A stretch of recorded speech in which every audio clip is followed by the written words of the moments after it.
היי ג'נס, אני לנה אנג'לוויל, והיום אנחנו הולכים לפתוח קופסה מאוד מיוחדת. אני לא יודעת מי מכם מתעניין בנושא, או בכלל ידע שנושא כזה קיים, או שזה איכשהו קשור עליי באיזשהו שלב. אני לא אעשה מזה סוד, אני הולכת לפתוח קופסה של קלפי טארוט יפים ומושלמים שאני מחכה המון זמן. אני הלכתי עם הלב שלי והבנתי שקלפי טארוט ראשונים שלי שאני אזמין צריכים לצאת מהלב. המון זמן חיפשתי באלי אקספרס ומצאתי את הסטימפאנק טארוט. אני מתה עליהם, הם יפים, הם מושלמים. במיוחד אני מתה על קלף קווין אוף וונס. אתם יכולים לראות בחורה, פה ספציפית היא גם על סוס. בדרך כלל מציירים אותה עם חתול שחור ועם סמלה צהובה. אחרי Queen of Wands יש לי עוד שתי דמויות שאני מתה עליהן כל כך. The Empress זה דמות שמכילה בתוך עצמה את כל הסוגים של נשים, זה כאילו אישה המושלמת. The High Priestess, והמון אנשים חושבים שהיא בעצם שומרת על כל הטארוט. בריידר ווייט וקלאסיקה היא גם מחזיקה ספר שכתוב עליו תורה. באיזשהו שלב הסתבר שהאמן שעשה את הקלפים האלה, שזה אליפל, ביחד עם ברברה מור, הם לא מקבלים שקל אחד מקופסה שהזמנתי. כי הקופסה הזאת זה חיקוי של עבודה אמיתית שלהם, ואני החלטתי שאני הולכת להזמין לי בדיוק כזה, אבל אמיתי, מברברה מור ואליפל. אני רואה את זה וזה מושלם! זה ענק! אני עוד שנייה אראה לכם מה ההבדל. אנחנו פותחים את הדבר הזה, וזה עדיין לא קלפים. לברברה מור יש ספר מיוחד שהיא מוציאה, עם כל ההסברים, עם כל ההבנות, למה קלף כזה, מה אתם רואים בקלף. ופה בסוף יש כל מיני אפשרויות של ספרדס. זאת אומרת, מה אפשר לעשות עם הקלפים, מה אפשר לשאול. אני חייבת להגיד ישר שהעטיפה של ספר אני הרבה יותר אוהבת מעטיפה של קלפים עצמם. איך אנחנו יכולים לבדוק שזה חיקוי? כי פה מאחורה אנחנו רואים שפה בפנים יש ספר, ואין פה ספר, יש פה רק קלפים. פה יש ספר. וכמובן, דבר הכי מושלם, הכי מעניין, זה הקלפים עצמם. בדרך כלל בקופסאות של ברברה מור פשוט עושים ככה, וקלפים יוצאים החוצה. זה קלפים שהרבה יותר נעימים ליד. אני כבר יודעת, אני ראיתי המון ריוויוס ואני כבר מרגישה את זה. עם סטימפאנק טארוט הם קצת יותר גדולים ממה שציפיתי. הקלפים השניים הם קצת יותר קטנים ממה שדמיינתי אותם, וזה Modern Witch Tarot. זה של ליזה סטרל. היא גם מאיירת והיא גם בעצם זאת שהוציאה את כל הפרויקט הזה לחיים. אני חייבת להגיד שכל הסיפור הזה התחיל מקלף מיוחד שהיא ציירה סתם בשביל צחוקים.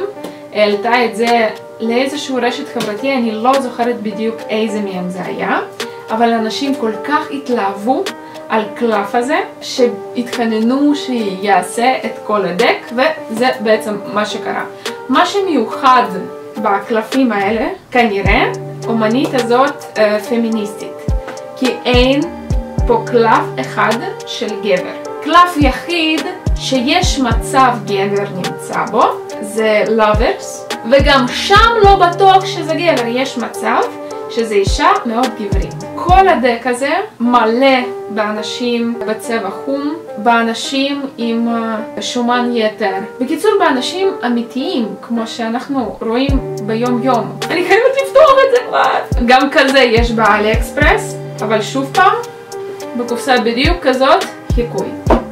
זה לא ברברה מור, אז זה נפתח בצורה אחרת. אגב, הנה, זה הקלף המיוחד הזה. זה נפתח בצורה כזאת. אז אתם רואים פה יש פרינט מושלם. זה נראה לי מראה לנו שזה חדש, ואף אחד לא נגע בזה. קלפים, זה האחורה שלהם. וספר כזה קטן וחמוד, עם הקלף המטורף הזה של Everything is Fine. פה בפנים יש לנו גייד קטנצ'יק, גם כמובן בשחור לבן. ובסוף, כמו שאמרתי, יש כל מיני אפשרויות מה אנחנו יכולים לעשות עם הקלפים. ליזה ניסתה כמה שיותר להיות קרובה לקלאסיקה, לריידר ווייט.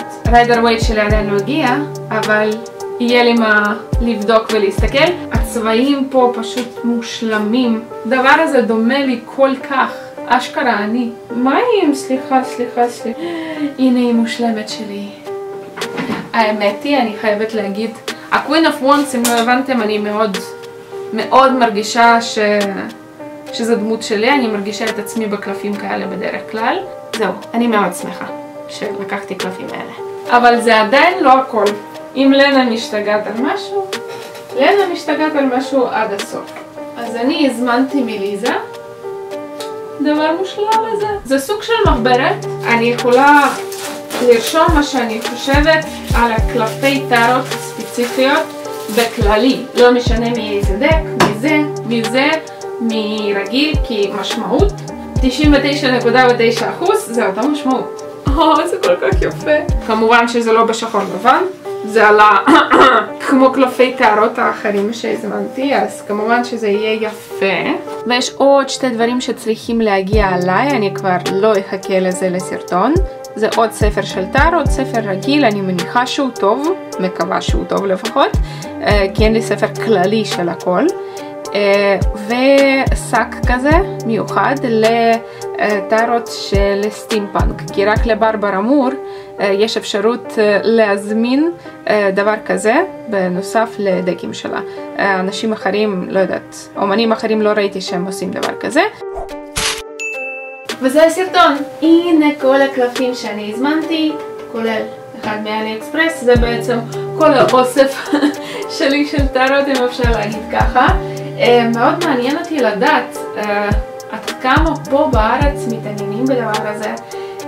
האם שמעתם אי פעם משהו על טארוט? האם התעניינתם בטארוט? האם יש לכם משהו באוסף שלכם? אם כן, תרשמו לי בתגובות לסרטון, אני מאוד סקרנית לדעת.